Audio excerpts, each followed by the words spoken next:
Hello बच्चों, let's read the question. The amorphous substances do not melt at sharp temperature, rather they have a softening range. Explain this observation. यहाँ पे हमें ये पूछा गया है कि जो amorphous solids होते हैं उनका एक पर्टिकुलर मेल्टिंग पॉइंट नहीं होता है, जबकि वो एक रेंज के अंदर यहाँ पे मेल्ट होते हैं. First of all we will look here about the key concept, which is characteristic of amorphous solid. Now सबसे पहले हम ये समझते हैं जो amorphous solid होता है इसकी कैरेक्टरिस्टिक कैसी होती है, या फिर इसमें जो एटम्स होते हैं ये किस तरीके से एक दूसरे के साथ कनेक्ट होते हैं. तो जो amorphous होता है इसका मतलब ही होता है शेपलेस.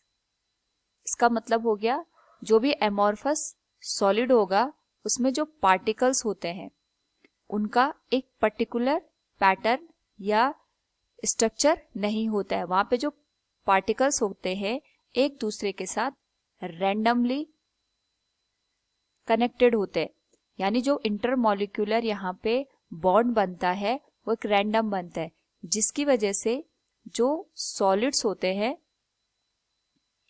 वो एक पर्टिकुलर ऑर्डर में नहीं होते हैं. इसी वजह से as we increase the temperature of amorphous solid, तो जो यहाँ पे बॉन्ड होता है मॉलिक्यूल्स के बीच में वो नॉन यूनिफॉर्म तरीके से ब्रेक होता है.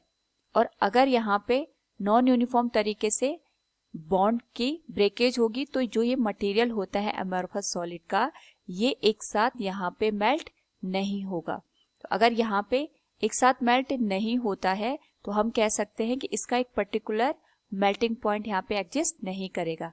रादर देन ये जैसे जैसे हम यहाँ पे टेम्परेचर को बढ़ाएंगे जो ये बॉन्ड होते हैं वो ग्रेजुअली यहाँ पे ब्रेक होने लग जाते हैं. तो यहाँ पे जो भी बॉन्ड होगा पार्टिकल्स के बीच में उनके धीरे धीरे ब्रेक होने की वजह से जो मटेरियल है एमॉर्फस सॉलिड वो एक पर्टिकुलर टेम्परेचर पे मेल्ट ना होके एक रेंज के अंदर यहाँ पे मेल्ट होता है. So we can say here the amorphous substances do not melt at a sharp temperature, rather they have a softening range or a particular range to melt a amorphous solid.